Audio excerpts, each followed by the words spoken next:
नमस्कार प्यारे बच्चों, कैसे हो आप सब। उम्मीद है आप सब अच्छे होंगे। प्यारे बच्चों, आपको यहाँ पर छठी से लेकर 10वीं तक के मैथ के सभी एक्सरसाइज की वीडियो आंसर के साथ मिल जाएंगे। और बच्चों, आपको यहाँ पर छठी से लेकर 10वीं तक के मैथ के मोस्ट इम्पोर्टेंट क्वेश्चन की वीडियो भी आंसर के साथ मिल जाएंगे, जो कि एग्ज़ाम में पूछे जाते हैं, जिसकी आप तैयारी करके एग्ज़ाम में अच्छे नंबर ला सकते हो। तो चलिए, इस वीडियो में हम करेंगे क्लास 7th की एक्सरसाइज 4.1 के सभी क्वेश्चन। बच्चों, इसमें टोटल ना 6 क्वेश्चन हैं। हम 6 के 6 क्वेश्चन करेंगे। इससे पहले की एक्सरसाइज और बाकी एक्सरसाइज की वीडियो ना वो अपलोड हो चुकी है। आप उसे ना प्लेलिस्ट में जाकर देख सकते हो, और प्लेलिस्ट का लिंक भी मैंने डिस्क्रिप्शन में दे रखा है। आप वहां पर क्लिक करोगे तो मेरे प्लेलिस्ट में पहुंच जाओगे, और वहां से आप सारी की सारी वीडियो को वॉच कर सकते हो। तो बच्चों, 4.1 करने से पहले ना आपको कुछ इंपॉर्टेंट पॉइंट पता होने चाहिए। आपको ये इंपॉर्टेंट पॉइंट समझ में आ जाएगा तो आप 4.1 बहुत ही आसानी से कर लोगे, बहुत ही आसान लगेगा आपको। तो देखो, इंपॉर्टेंट पॉइंट है क्या बच्चों, इसमें ना आपको समीकरण दिया होगा। अब समीकरण होता क्या है? समीकरण बच्चों चर व अचर संख्याओं से मिलके बनता है, जैसे कि यहाँ पे है। अब बात आती है चर क्या होता है, अचर क्या होता है। हालांकि ये मैंने पहले भी बता रखा है, फिर भी समझ लो बच्चों। चर किसे बोलते हैं? जिसमें ABCD के अल्फ़ाबेट होते हैं, ABCD XYZ कुछ भी हो, तो वो कौन सी संख्या होती है? वो होती है आपकी चर वाली संख्या। और अचर किसको बोलते हैं? जिसमें ABCD के अल्फ़ाबेट नहीं हो। ठीक है बच्चों, सिर्फ गिनती हो 10, 5, 4, 10, 100, 1000, 10,000 कुछ भी, तो वो कौन सी संख्या होती है? आपकी अचर संख्या। तो समीकरण क्या होता है? चर और अचर संख्याओं से मिलकर बनता है, तो वो होता है आपका समीकरण। अब इसमें ना बीच में ना यहाँ पे बराबर का निशान होता है। ठीक है, कहाँ पे होता है? बराबर का। और बराबर के इधर वाली संख्या, देखो बराबर के इधर, बराबर के इधर इस वाली संख्या को क्या बोलते हैं? लेफ्ट हैंड साइड बोलते हैं। और बराबर के इधर वाली, ये बराबर है, बराबर के इधर वाली संख्या को क्या बोलते हैं? हम राइट हैंड साइड बोलते हैं ना। इस साइड वाले को हम बोलेंगे राइट हैंड साइड, सीधे हाथ की तरफ। इस साइड वाले को बोलेंगे हम लेफ्ट हैंड साइड, यानी उल्टे हाथ की तरफ। अब हमें इसमें ये पता करना है कि समीकरण संतुष्ट है या नहीं है। ये आप समझो अच्छे से। आपका समीकरण संतुष्ट कब होगा? जब आप इसको सॉल्व करोगे, यानी लेफ्ट हैंड साइड सॉल्व करोगे और राइट हैंड साइड को सॉल्व करोगे, या फिर समीकरण को क्या कर दोगे? आप पूरी की पूरी को सॉल्व कर दोगे, और लेफ्ट हैंड साइड बराबर हो जाएगा किसके? राइट हैंड साइड के। तो समीकरण क्या होगा? संतुष्ट होगा। यानी दोनों तरफ आंसर अगर बराबर आएंगे, मान लो इधर 15 आया और इधर भी कितना आया? 15 आया, तो समीकरण क्या हो जाएगा? आपका संतुष्ट हो जाएगा, है ना। लेकिन अगर दोनों तरफ बराबर नहीं आएंगे, मान लो लेफ्ट हैंड साइड 15 आया, राइट हैंड साइड कितना आया? आपका 20 आया, तो समीकरण संतुष्ट नहीं होगा। बस आप बच्चों इतना पॉइंट ध्यान रखना, ये इंपॉर्टेंट पॉइंट है। ये समझ जाओगे तो आपका समीकरण का सवाल जो है वो सारा का सारा आसानी से सॉल्व हो जाएगा। तो चलो, अब हम करते हैं अपना पहला क्वेश्चन। पहला क्वेश्चन है बच्चों आपका, निम्नलिखित सारणी के अंतिम स्तंभ को पूरा कीजिए। हमें ये सारणी दे रखा है, और ये जो लास्ट में जो ये दे रखा है, इस स्तंभ को हमें क्या करना है? पूरा करना है, यानी यहाँ पर हमें भरना है। यहाँ पे हमें समीकरण दे रखा है, और यहाँ पे चर का क्या दे रखा है? मान। अभी अभी मैंने आपको बताया चर किसे बोलते हैं। XYZ ABCD वाली संख्याओं को क्या बोलते हैं? चर। हमें यहाँ पे क्या दे रखा है? चर का मान दे रखा है। और यहाँ पे हमें बताना है कि बताइए कि समीकरण संतुष्ट होता है या नहीं होता है। हाँ या नहीं में हमें यहाँ पे क्या लिखना है? आंसर लिखना है ना। तो देखो बच्चों, इसको हम कैसे करेंगे? समीकरण संतुष्ट कैसे होता है मैंने आपको बताया था। जब हम इस समीकरण को सॉल्व कर देंगे और हमारा लेफ्ट हैंड साइड और राइट हैंड साइड बराबर आ जाएगा, तो समीकरण संतुष्ट हो जाएगा। और अगर बराबर नहीं आएगा तो समीकरण संतुष्ट नहीं होगा। तो चलो इसको करते हैं। इसमें टोटल 11 पॉइंट है, तो पूरे के पूरे हम 11 के 11 पॉइंट इसमें करेंगे। बच्चों, हम करेंगे अपना पहला क्वेश्चन। तो पहले क्वेश्चन का जो पहला पॉइंट है वो है आपका x प्लस में 3 इक्वल टू 0, और आपको दे रखा है पुट x इक्वल टू 3, यानी हमें x की जगह पे क्या रखना है? 3, है ना। देखो, ये आपका इक्वेशन, ये आपको समीकरण दे रखा है x प्लस में 3 इक्वल टू 0, और x की जगह पे हमें रखना है 3। तो पुट मतलब होता है रखना। पुट x इक्वल टू 3, जहाँ भी x है ना वहाँ पे हम कितना रख देंगे? 3 रख देंगे। तो चलो इसको हम करके देखते हैं। तो x की जगह पे हम रखेंगे 3, प्लस में 3 का 3 इक्वल टू 0। 3 और 3 जोड़ दो, कितना हो जाएगा बच्चों? 6। 6 और इधर हो गया 0। अब क्या ये दोनों बराबर है? देखो ये लेफ्ट हैंड साइड है और ये क्या है आपका? Right hand side. तो दोनों बराबर आपका नहीं है, तो यहाँ पे हम लिखेंगे left hand side not equal to है राइट हैंड साइड। यानी पहले वाले में जो आंसर आएगा वो क्या आएगा आपका? नहीं आएगा। यानी यहाँ पे हम लिखेंगे कि समीकरण संतुष्ट नहीं है। हमें हाँ और ना में सिर्फ लिखना है। तो पहला पॉइंट हो गया। अब हम करेंगे अपना दूसरा पॉइंट। तो दूसरा पॉइंट है बच्चों आपका x प्लस में 3 इक्वल टू 0 और हमें रखना है पुट x इक्वल टू 0।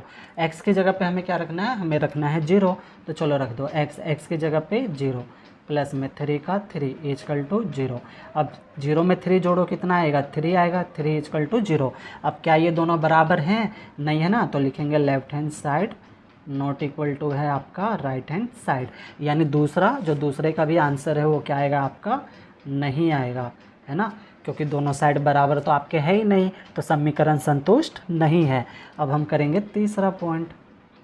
तो तीसरा पॉइंट है आपका x प्लस में 3 इक्वल टू 0 और हमें रखना है put x equal to minus में 3। यानी जहाँ भी x है वहाँ पे हम क्या रखेंगे? -3। तो x की जगह रखेंगे -3 प्लस का plus 3 equal to 0। Plus minus ये कैंसिल हो जाएगा, 0 और ये 0। अब तो दोनों बराबर हो गए, है ना, दोनों बराबर है, तो लिखेंगे लेफ्ट हैंड साइड बराबर है आपके राइट हैंड साइड के। यानी तीसरे में जो आंसर आएगा वो आएगा आपका हाँ, क्योंकि समीकरण संतुष्ट है ना। अब चौथा पॉइंट करेंगे हम। चौथा पॉइंट है आपका x माइनस में 7 इक्वल टू 1। हम लिखेंगे पुट x इक्वल टू 7। यानी x की जगह हमें कितना रखना है? 7 रखना है। तो ये x है, x की जगह 7 रख दो, -7 इक्वल टू 1। अब 7 में से 7 गया तो 0 बचेगा, इक्वल टू 1। दोनों बराबर आपके नहीं है, तो left hand side not equal to है राइट हैंड साइड। तो बताओ समीकरण संतुष्ट हो रहा है नहीं हो रहा है बच्चों? नहीं हो रहा है ना, शाबाश, अब तो समझ में आ गया होगा। तो इसका आंसर येस और नो में से क्या आएगा? हाँ शाबाश, नो आएगा, यानी नहीं आएगा, क्योंकि समीकरण संतुष्ट नहीं है। तो यहाँ पे हम लिख देंगे नहीं। 4 पॉइंट हो गए हमारे। अब हम करेंगे पांचवा पॉइंट।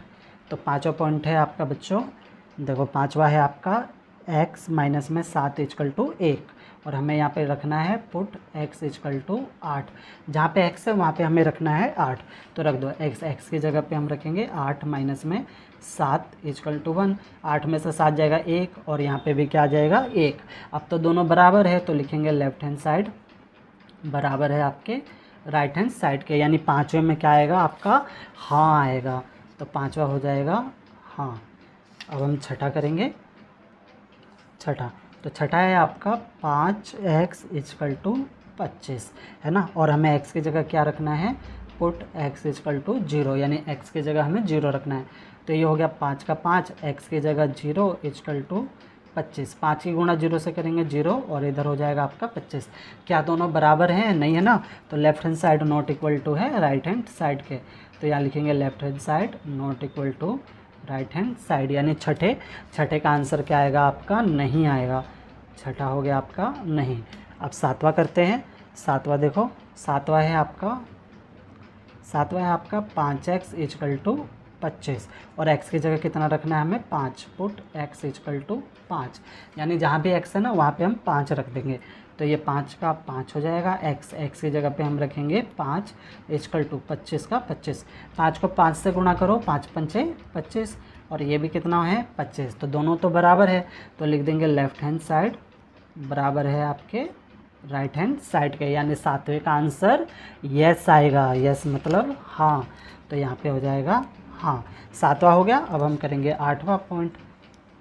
तो आठवां पॉइंट है आपका 5x इक्वल टू 25, है ना, और यहाँ पे हमें क्या रखना है? रखना है पुट x इक्वल टू -5। यहाँ पे हमें -5 रखना है, तो रख दो ये 5 का 5, x की जगह पे -5 इक्वल टू 25। 5 को 5 से गुणा करो, 5 पंचे 25 और ये भी 25। लेकिन बच्चों ये माइनस का आएगा, है ना, माइनस है तो माइनस आएगा। अब क्या दोनों बराबर है? नहीं है ना, तो क्या लिखेंगे? Left hand side not equal to है राइट हैंड साइड। यानी आठवें में जो आंसर आएगा वो आएगा आपका नहीं। अब हम करेंगे अपना 9वां पॉइंट। हमारे 8 पॉइंट हो गए बच्चों, अब हम करेंगे 9वां पॉइंट। 9वां पॉइंट है बच्चों आपका m/3 = 2 और यहाँ पे हमें रखना है पुट m = -6। अब रख दो इसको, m की जगह पे रखना है हमें -6, तो ये हो जाएगा -6/3 = 2। 3 के पहाड़े से 6 को काट दो, 3 एकम 3, 3 दूनी 6, यानी कितना आएगा आपका -2 और यहाँ पे आया आपका 2। तो दोनों बराबर नहीं है, तो यहाँ पे लिखेंगे left hand side not equal to किसके है आपके राइट हैंड साइड के, यानी जो 9वां है 9वें का आंसर आएगा वो आएगा आपका नहीं, है ना। अब चलो अब 10वां करते हैं। तो 10वां पॉइंट है आपका m/3 = 2 और हमें क्या रखना है पुट m = 0। m है ना बच्चों, वहाँ पे हमें क्या रख देना है 0 रख देना है, तो रख दो m की जगह पे 0, 0/3 = कितना हो जाएगा आपका 2 हो जाएगा, है ना। अब देखो 0 है ऊपर वाला अंश है, नीचे वाला हर है ना। तो 0 जो है ऊपर, तो अंश को हम हर से भाग करेंगे तो ये 0 हो जाएगा, यानी 0 बराबर क्या हो जाएगा आपके 2 के हो जाएगा। अब ये क्या दोनों बराबर है नहीं है ना, तो लिखेंगे left hand side not equal to है आपका राइट हैंड साइड, यानी जो 10वां है 10वें का भी जो आंसर आएगा वो आएगा आपका नहीं। अब एक 11वां पॉइंट बचा, तो चलो इसको भी हम कर लेते हैं। इसको हम यहाँ पे करेंगे, है ना, इसको हम यहाँ पे करते हैं। ये आपका 11वां पॉइंट। तो 11वां पॉइंट है आपका m/3 = 2 और यहाँ पे हमें रखना है पुट m = 6, यानी m की जगह हमें 6 रखना है, तो रख दो m की जगह 6 रखेंगे बटे में 3 का 3 = 2। 3 के पहाड़े से 6 को काट दो, 3 एकम 3, 3 दूनी 6, यानी 2 बराबर हो गया आपके 2 के। अब तो ये दोनों बराबर है, तो क्या लिखेंगे लेफ्ट हैंड साइड बराबर किसके है राइट हैंड साइड के, यानी इसका जो आंसर आएगा वो क्या आएगा बच्चों, इसका आंसर आएगा हाँ में, हाँ। तो ये हमने सारणी पूरी कर ली और इस प्रकार से हमारा पहला क्वेश्चन भी क्या हो गया कंप्लीट हो गया, है ना।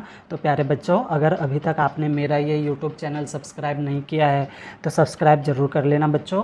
ये मेरा नया YouTube channel MTC study point के नाम से है, जिसे आपके प्यार व सपोर्ट की ज़रूरत है। अब हम करेंगे बच्चों अपना दूसरा क्वेश्चन। दूसरा क्वेश्चन है बच्चों आपका, जाँच कीजिए कि कोष्ठकों, बच्चों ये जो है ना ब्रैकेट, इसी को कोष्ठकों बोलते हैं, कोष्ठक में दिए गए मान दिए गए संगत समीकरणों के हल है या नहीं है।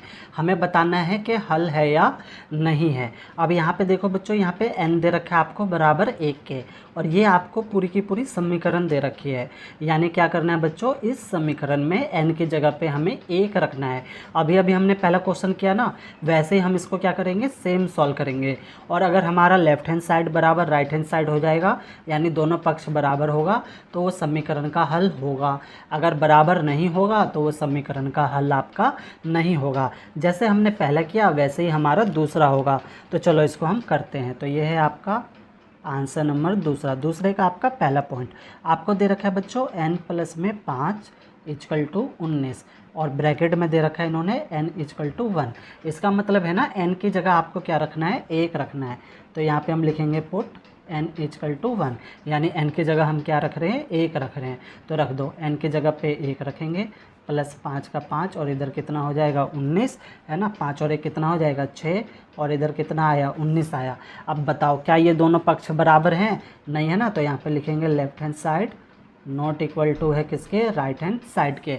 अब ये दोनों पक्ष बराबर नहीं है, तो क्या ये समीकरण का हल है बच्चों, नहीं है ना। जब बराबर होगा तब ये समीकरण का हल होगा, ये बराबर तो है नहीं, तो समीकरण का हल नहीं है। तो यहाँ पे हम लिखेंगे यह समीकरण का हल नहीं है। हेडिंग लिखेंगे बच्चों, यह समीकरण का हल नहीं है ना बच्चों। पहला पॉइंट हो गया हमारा। अब देखो दूसरा पॉइंट। दूसरे पॉइंट में बच्चों आपका 7n + में 5 = 19 है और इन्होंने दे दिया n = -2, यानी n की जगह पे हमें क्या रख देना है -2 रख देना है। तो यहाँ पे हम लिख देंगे पुट n = -2, n की जगह -2 रखते हैं। तो चलो 7 का आप हो जाएगा 7, n की जगह पे रखना है -2, प्लस का प्लस 5 का 5 = हो गया 19। अब देखो ये ब्रैकेट के बाहर है तो इससे गुणा हो जाएगी, तो 7 दूनी कितना हो जाएगा आपका 14।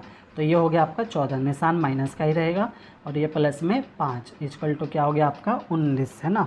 अब 14 देखो ये माइनस का और ये प्लस का, माइनस प्लस क्या होता है, माइनस होता है। तो 14 में से 5 जाएगा तो कितना बचेगा आपका 9, और यहाँ पे क्या बचेगा आपका 19, और निशान आएगा माइनस का, क्योंकि माइनस की संख्या क्या है, बड़ी है ना। तो बड़ी जो संख्या होती है उसका निशान आता है। अब बताओ क्या दोनों बराबर है, नहीं है ना, तो क्या लिखेंगे, left hand side not equal to है आपका राइट हैंड साइड, यानी यह समीकरण का हल नहीं है। लिखेंगे यह समीकरण का हल नहीं है ना बच्चों। और एक चीज़ ना आप और याद कर लेना, आप में से बहुत बच्चों को याद होगा, जिसको नहीं याद है वो याद कर लेना। मैं इधर साइड में लिख दे रहा हूँ, ये पूर्णांक के नियम होते हैं बच्चों, plus plus, plus minus, minus plus और माइनस माइनस, है ना। इसका भी यूज इसमें हो रहा है, तो आपको कहीं से भी कोई दिक्कत नहीं होनी चाहिए। तो प्लस प्लस में बच्चों आपका प्लस होता है, प्लस माइनस माइनस हो जाता है, माइनस प्लस माइनस होता है, और माइनस माइनस प्लस होता है। जैसा कि हमने यहाँ पे किया था माइनस प्लस, तो माइनस प्लस क्या होता है, देखो माइनस प्लस माइनस होता है, इसलिए हमने 14 में से 5 को क्या किया था, माइनस किया था। आप में से बहुत बच्चों को याद होगा, लेकिन जिसको नहीं याद है तो उनको भी हमें पीछे नहीं छोड़ना है, तो उनको भी साथ लेके चलना है, तो वो क्या कर लेना, इसको याद कर लेना। तो 2 पॉइंट हो गए। अब देखो आपका तीसरा पॉइंट, तो तीसरा पॉइंट है आपका 7n प्लस में 5 इक्वल टू 19 है, और n की जगह हमें रखना है 2, तो यहाँ पे भी हम लिखेंगे पुट n इक्वल टू 2। तो जहाँ भी n है आपका वहाँ पे हमें रख देना है 2, तो ये हो जाएगा 7 का 7, n की जगह पे 2 प्लस में 5 इक्वल टू 19। अब 7 दूनी कितना हो जाएगा 14, प्लस में 5 इक्वल टू 19। अब 14 और 5 कितने हुए 19, और इधर भी क्या हो गया आपका 19 हो गया, है ना। अब दोनों साइड बराबर है, तो दोनों साइड बराबर है तो लिख देंगे लेफ्ट हैंड साइड बराबर है आपके राइट हैंड साइड के। और यह समीकरण का हल है या नहीं है बच्चों, बताओ, है ना। हाँ, क्योंकि दोनों पक्ष हमारे क्या आगे बराबर आ गए हैं, तो लिखेंगे यह समीकरण का हल है, हल है। तो बच्चों 3 पॉइंट हो गए हमारे। अब हम करेंगे चौथा पॉइंट। चौथा पॉइंट है बच्चों आपका 7p माइनस में 3 इक्वल टू 13, और आपको यहाँ पे दे रखा है p इक्वल टू 1, यानी p की जगह ना हमें 1 रखना है, तो यहाँ पे हम लिखेंगे पुट p इक्वल टू 1, यानी जहाँ भी p है वहाँ पे 1 रखेंगे। तो ये 7 का 7, p की जगह पे आपका 1 आ जाएगा, माइनस 3 का 3 इक्वल टू 13 का 13। अब 7 एकम क्या हो जाएगा आपका 7, 7 माइनस 3 इक्वल टू 13। 7 में से 3 घटाओ कितना बचेगा 4, और इधर कितना है 13, तो दोनों तो बराबर है नहीं आपके, तो लिखेंगे left hand side not equal to है आपका राइट हैंड साइड है। तो यह समीकरण का हल नहीं है, यह समीकरण का हल नहीं है ना। तो 4 पॉइंट हो गए। अभी देखो 5वां पॉइंट, तो 5वां आपको दे रखा है 4p माइनस में 3 इक्वल टू 13, और यहाँ पे हमें रखना है p की जगह पे माइनस में 4, तो यहाँ पे हम लिख देंगे put p equal to minus में 4, है ना। तो ये 4 का 4, p की जगह पे क्या रखेंगे हम माइनस 4, फिर माइनस में 3 इक्वल टू 13। आप 4 की गुणा 4 से कर दो तो 4 चौक कितना हो जाएगा आपका 16, माइनस का निशान आएगा, और यहाँ माइनस में 3 इक्वल टू 13। अब ये भी माइनस का, ये भी माइनस का है, तो माइनस माइनस क्या होता है, अभी भी मैंने आपको नियम लिखवा दिया ना, तो माइनस माइनस क्या होता है प्लस, तो 16 और 3 जोड़ देंगे तो हो जाएगा 19, और ये हो जाएगा आपका 13, निशान ना माइनस का आएगा, दोनों संख्या माइनस में है। अब बताओ क्या दोनों बराबर है, नहीं है ना, तो यहाँ लिखेंगे left hand side not equal to है आपका राइट हैंड साइड के, है ना। तो क्या लिखेंगे, यह समीकरण का हल नहीं है, यह समीकरण का हल नहीं है। 5 पॉइंट हो गए। अब हम करेंगे छठा पॉइंट। तो छठा पॉइंट है आपका 4p माइनस में 3 इक्वल टू 13, और यहाँ पे हमें रखना है p की जगह पे 0 रखना है, तो लिखेंगे पुट p इक्वल टू 0। तो 4 का 4, p की जगह 0 माइनस में 3 इक्वल टू 13। 0 से 4 की गुणा करेंगे 0 हो जाएगा, माइनस में 3 इक्वल टू 13। अब 0 -3 है तो 0 की तो कोई वैल्यू नहीं है यहाँ पे, तो -3 और इधर कितना हो गया आपका 13। अब देखो दोनों बराबर हैं, नहीं है ना आपका, तो यहाँ पे हम लिखेंगे left hand side not equal to है आपका राइट हैंड साइड। इसका मतलब यह समीकरण का हल नहीं है। यहाँ लिखेंगे यह समीकरण का हल नहीं है ना बच्चों। तो इस प्रकार से हमारे 2 क्वेश्चन कंप्लीट हो गए। अब हम करेंगे तीसरा क्वेश्चन। तीसरा क्वेश्चन है आपका बच्चों, पर्यतन और भूल विधि से निम्नलिखित समीकरण का हल ज्ञात करना है। ये हमें इन्होंने समीकरण दे रखा है और हमें किस विधि से ज्ञात करना है, पर्यतन। पर्यतन मतलब कोशिश, ट्राई, बार बार ट्राई। भूल विधि से निम्नलिखित समीकरण का हल कीजिए। तो देखो हम इसको कैसे करेंगे, हमें यहाँ पे समीकरण दे रखा है ना बच्चों, और ये समीकरण जो दे रखा है तो हमें क्या करना है, लेफ्ट हैंड साइड बराबर करनी है राइट हैंड साइड के। कैसे, पर्यतन से। तो देखो इसको हम कैसे करेंगे, ये आपका है आंसर नंबर थर्ड का पहला है। इक्वेशन है आपकी 5p प्लस में 2 इक्वल टू कितना है आपका 17 है ना। अब हमें क्या करना है, दोनों पक्ष को बराबर करना है। तो ध्यान से देखना बराबर कैसे होगा, हमें p की जगह पे वैल्यू रखनी है और प्रयत्न करके रखना है। प्रयत्न मतलब ट्राई करके, और वैल्यू हम कितने से रखेंगे, 1 से शुरू करेंगे। 1 रख के देखेंगे दोनों पक्ष बराबर है कि नहीं है, फिर 1 में नहीं निकलेगा तो 2 रख के देखेंगे, 3 रख के देखेंगे। जब तक हमारा दोनों पक्ष बराबर नहीं होता तब तक हम वैल्यू रखते जाएंगे। और कहाँ से रखेंगे, 1 से, 1 2 3 4 ऐसे डॉट डॉट डॉट आगे तक हमारे दोनों पक्ष क्या होने चाहिए, बराबर होने चाहिए। तो चलो करते हैं, पहले हम रखते हैं 1, तो पुट p इक्वल टू 1, यानी p की जगह 1 रखेंगे। तो ये 5 का 5, p की जगह पे 1 प्लस में 2 इक्वल टू 17। 5 की गुणा 1 से करेंगे तो 5 कम 5 प्लस में 2 इक्वल टू 17। 5 और 2 कितने हो गए, 7, और इधर कितना है 17। तो दोनों पक्ष हमारे बराबर नहीं आए है ना, तो दोनों पक्ष बराबर नहीं है, तो यहाँ पे नॉट इक्वल टू का निशान लगा देंगे। यानी 1 रख के देखा हमने, आंसर नहीं आया। अब हम कितना रख के देखेंगे, 2। तो यहाँ पे हम लिखेंगे पुट p इक्वल टू 2। तो p की जगह हम कितना रखेंगे, 2, तो रख दो आपका 5 का 5, p की जगह 2 प्लस में 2 इक्वल टू 17 है ना। देखो ये वाली इक्वेशन है ना, 5 का 5, p की जगह 2 प्लस का प्लस 2 और 17 का 17। अब इसको सॉल्व करके देखते हैं कि दोनों पक्ष बराबर आते हैं या नहीं आते हैं। तो 5 दूनी हो जाएगा 10 प्लस में 2 इक्वल टू 17, 10 और 2 हो गए 12, और इधर क्या है आपका 17।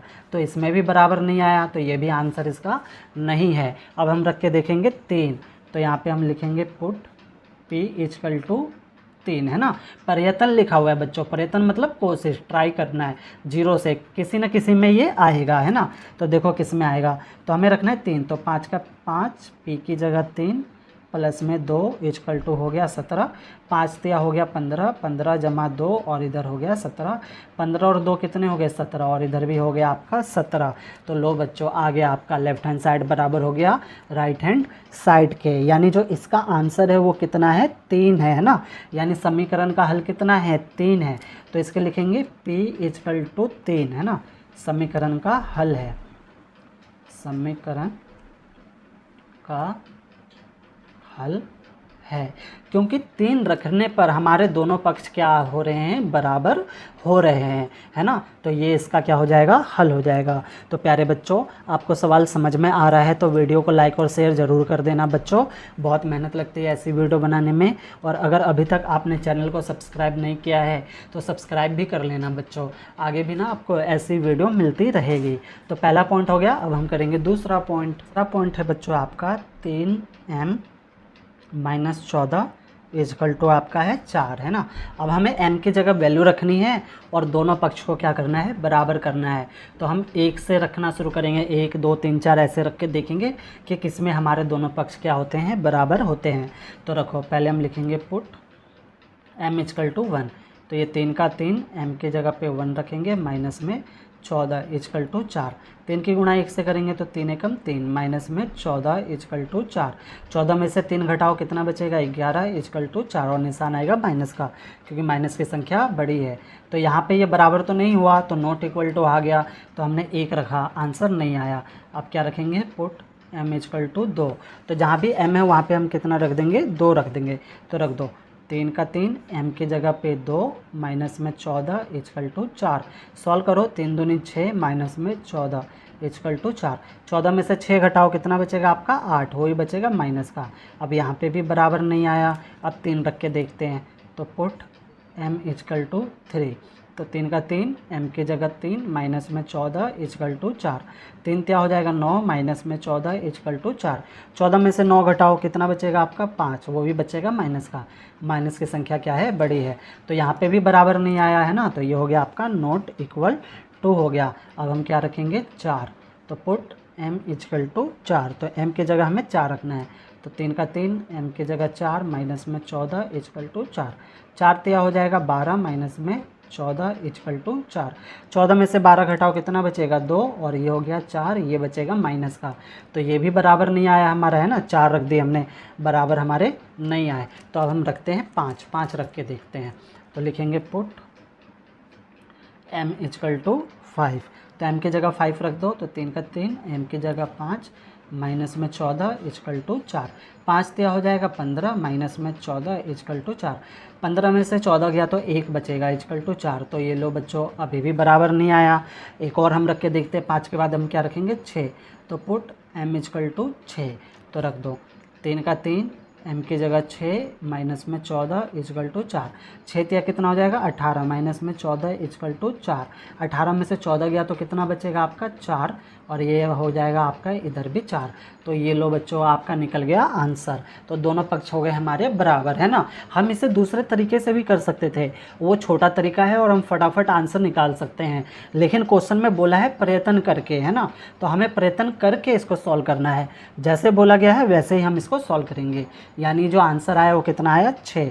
तो यहाँ पे हम हेडिंग लिख देंगे m बराबर 6 समीकरण का हल है, समीकरण का हल है।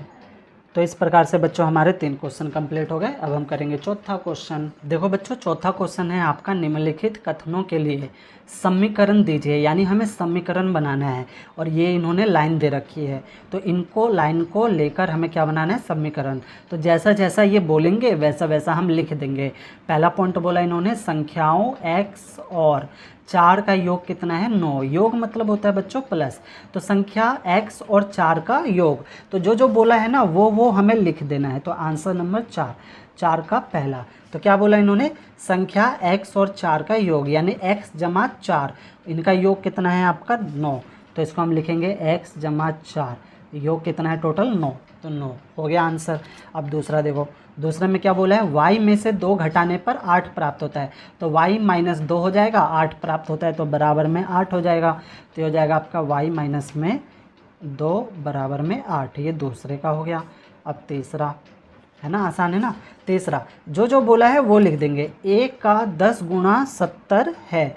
a का 10 गुणा, यानी a की गुणा 10 से करेंगे, तो a की गुणा हम 10 से करेंगे तो 10 से हो जाएगा, कितना है 70। तो ये हो जाएगा आपका 10a बराबर में 70। 3 पॉइंट हो गए। चौथा पॉइंट देखो, चौथा पॉइंट है आपका, चौथे में बोला है इधर, ये रहा।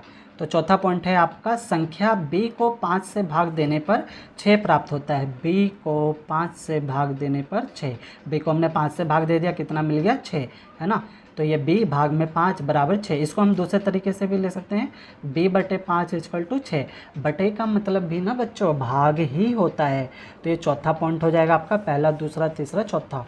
तो चौथे में हम लिखेंगे b बटे 5 इक्वल टू 6, है ना। अब देखो अगला, चौथा हो गया। पांचवा, t का 3/4 15 है। किसका, t का 3/4 मतलब क्या हुआ 3 बटे 4, और किसका t का, और कितना है 15। तो ये हो जाएगा पांचवे का।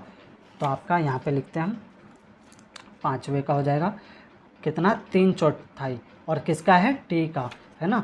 3/4 किसका है t का, और कितना है 15।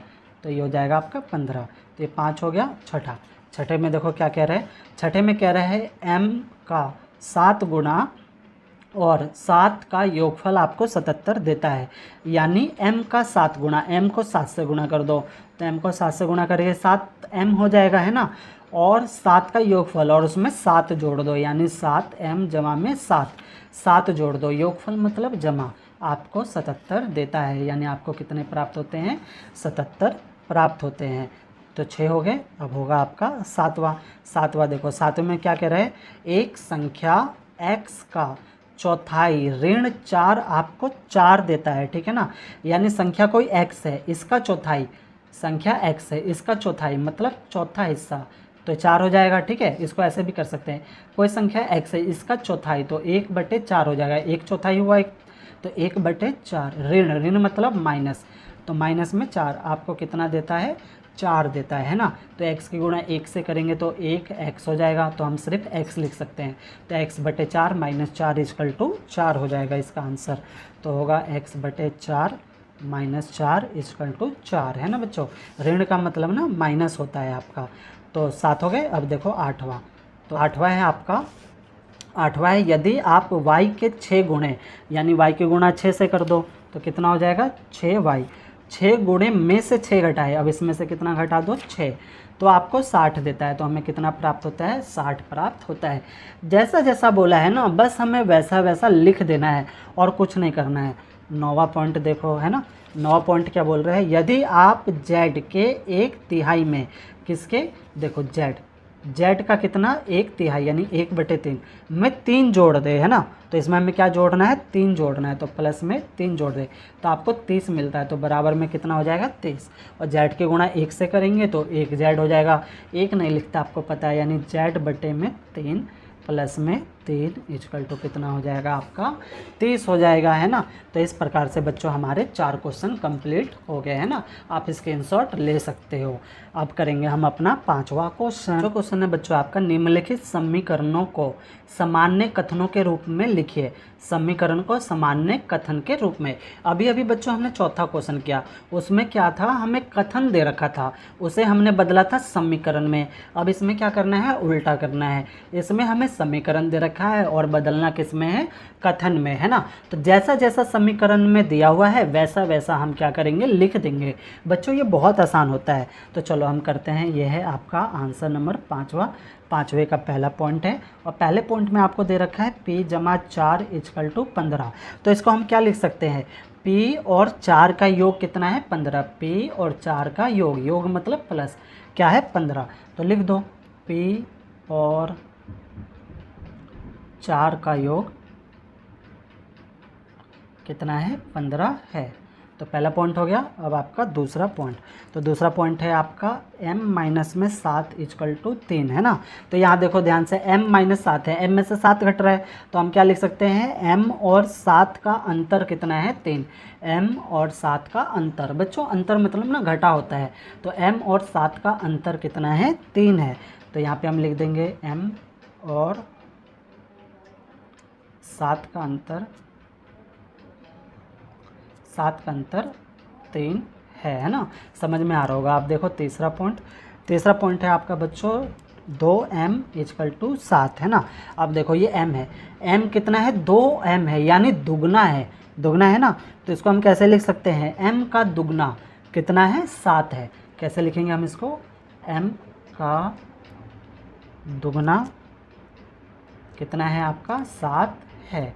तो 3 पॉइंट हो गए। अब हम करेंगे चौथा पॉइंट है बच्चों आपका, हम चौथा पॉइंट लिख लेते हैं पहले, m/5 बराबर में 3, है ना। अभी अभी मैंने आपको पिछले वाले क्वेश्चन में बताया था, बटे का मतलब क्या होता है, भाग होता है ना, यानी m की भाग किससे हो रही है, 5 से।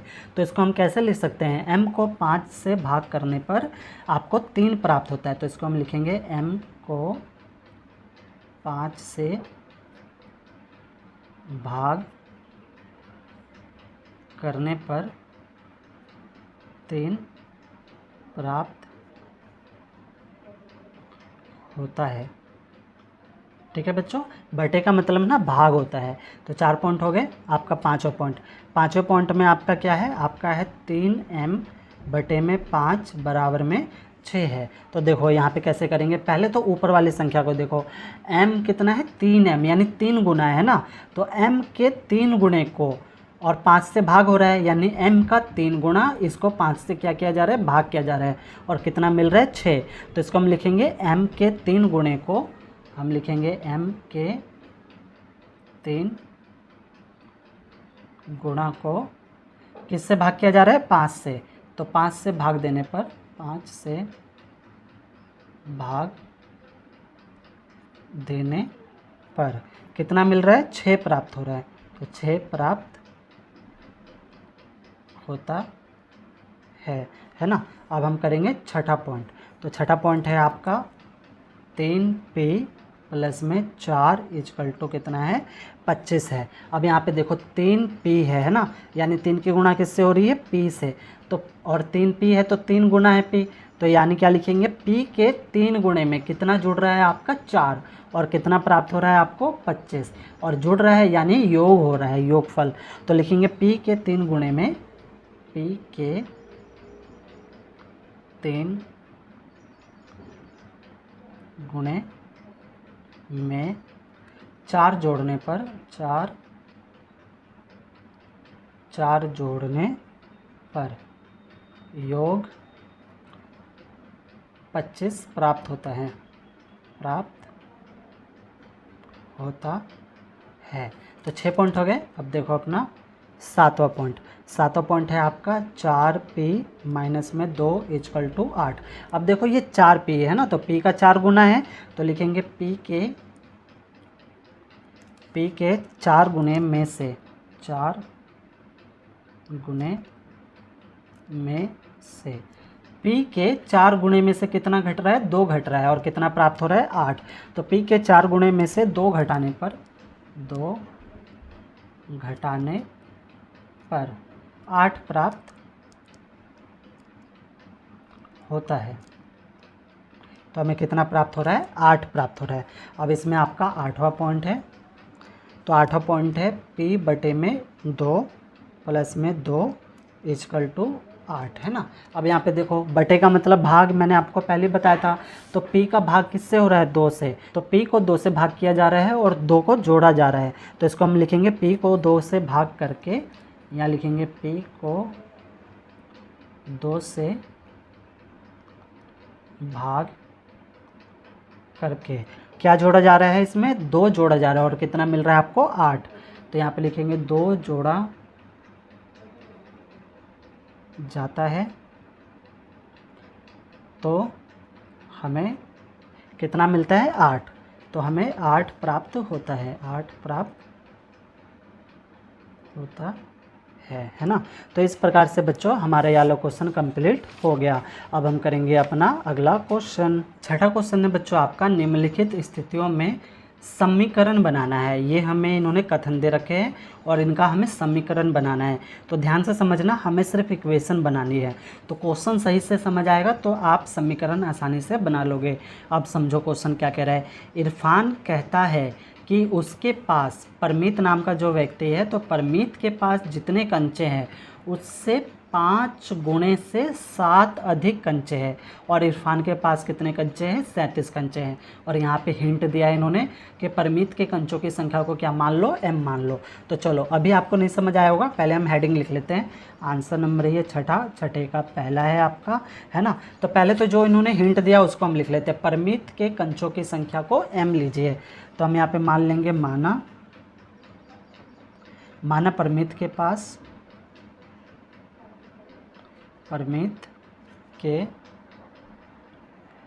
कंचों की संख्या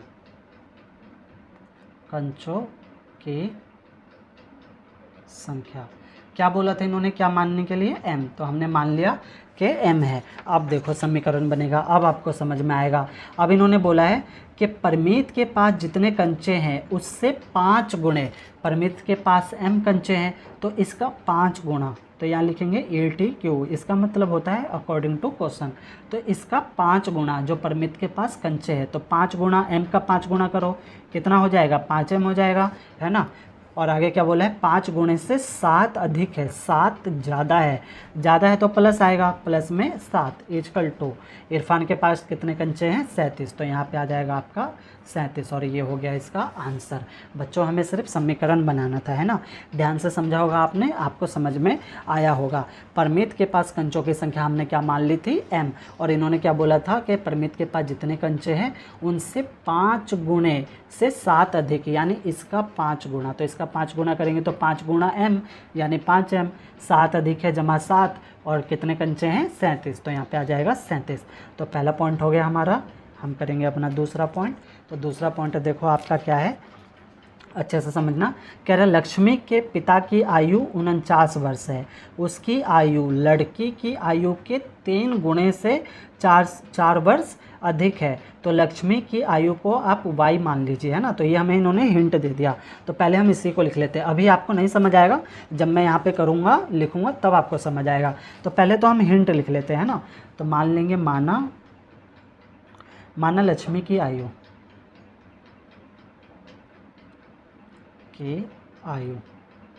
क्या बोला है इन्होंने मानने के लिए, इन्होंने बोला है y वर्ष, है ना। अभी हो जाएगा आपका अकॉर्डिंग टू क्वेश्चन। अब देखो इन्होंने क्या बोला है, इन्होंने बोला है, अब आपको समझ आएगा। इन्होंने बोला है लक्ष्मी के पिता की आयु 49 वर्ष है, उनकी आयु लड़की की आयु की 3 गुनी, किसकी, लड़की की, लड़की मतलब लक्ष्मी की आयु की 3 गुनी। तो लक्ष्मी की आयु क्या है, y है, तो y का 3 गुना यानी 3 गुना y, तो 3 गुना y क्या हो जाएगा, 3y हो जाएगा। तो 3 गुणे से 4 वर्ष अधिक है, तो 4 वर्ष अधिक है तो प्लस में 4। और कितनी इनकी आयु है, पिता की आयु है 49, तो यहाँ पे आ जाएगा आपका 49। और ये हो गया आंसर, है ना। तो समझ आ रहा है बच्चों, देखा कितना आसान है। हेडिंग और क्वेश्चन आपको अच्छे से पढ़ना है और करना है, ठीक है ना। तीसरा देखो, तीसरे में आपका है अध्यापिका बताती है कि उनकी कक्षा में एक विद्यार्थी द्वारा प्राप्त किए गए न्यूनतम अंक का दुगना घन 7 है, ठीक है। प्राप्त किए गए अधिकतम अंक कितने हैं, 87 है। तो यहाँ पे इन्होंने हिंट दिया है, न्यूनतम प्राप्त अंक को आप क्या मान लो, L मान लो। तो अभी आपको फिर से नहीं समझ आया होगा कि क्या करना है इसमें। पहले हम हिंट लिख लेते हैं, फिर मैं आपको अच्छे से समझा दूंगा। तो चलो पहले हम हिंट लिखते हैं। तो तीसरा है आपका, तो मान लेंगे माना न्यूनतम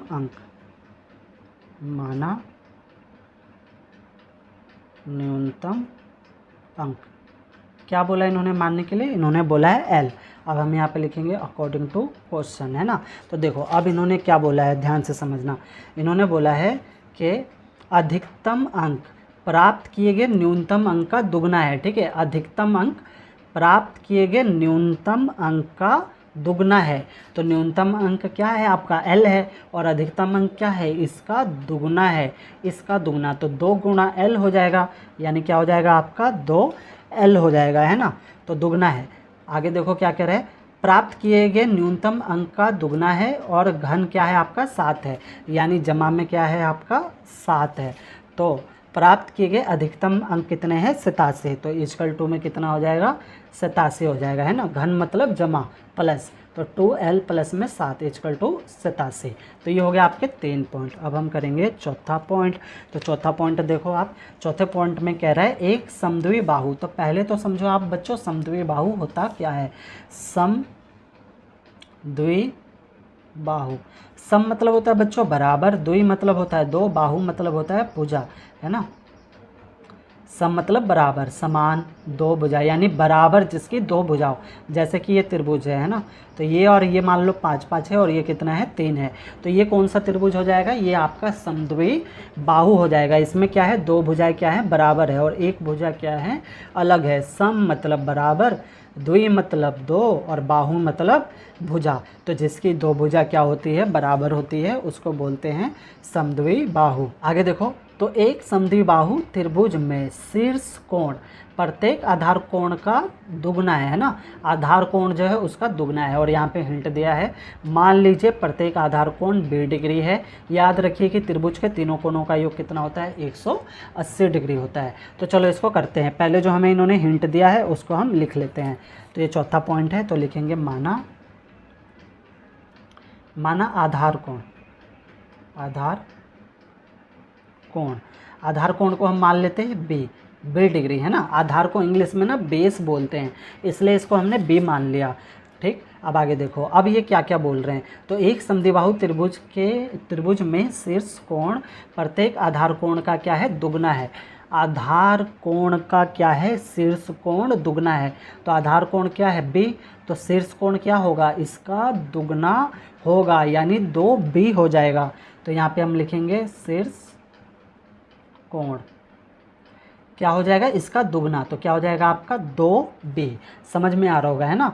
शीर्ष कोण आधार कोण का क्या है, दुगना है। और आपको एक और चीज़ दिया हुआ है कि त्रिभुज के तीनों कोणों का योग कितना है, 180 डिग्री। तो इसको भी हम लिखेंगे, त्रिभुज के तीनों कोणों का योग कितना है, 180 डिग्री, है ना। अब हम कर देंगे अकॉर्डिंग टू क्वेश्चन। तो देखो त्रिभुज है, ये आपका त्रिभुज है, तो एक भुजा तो बी है, तो दूसरी भुजा भी क्या होगी आपकी, बी होगी ना।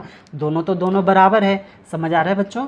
एक भुजा आपकी बी है तो दूसरी भी क्या होगी, बी होगी, क्योंकि समद्विबाहु बाहु में दो भुजाएं बराबर होती है। और शीर्ष भुजा यानी जो तीसरी है, तीसरा आपका है शीर्ष कोण, वो क्या है आपका, इसका दुगना है। तो इसको हम कैसे लिखेंगे, बी डिग्री प्लस में बी डिग्री प्लस में 2b डिग्री इजकल टू हो जाएगा आपका 180 डिग्री।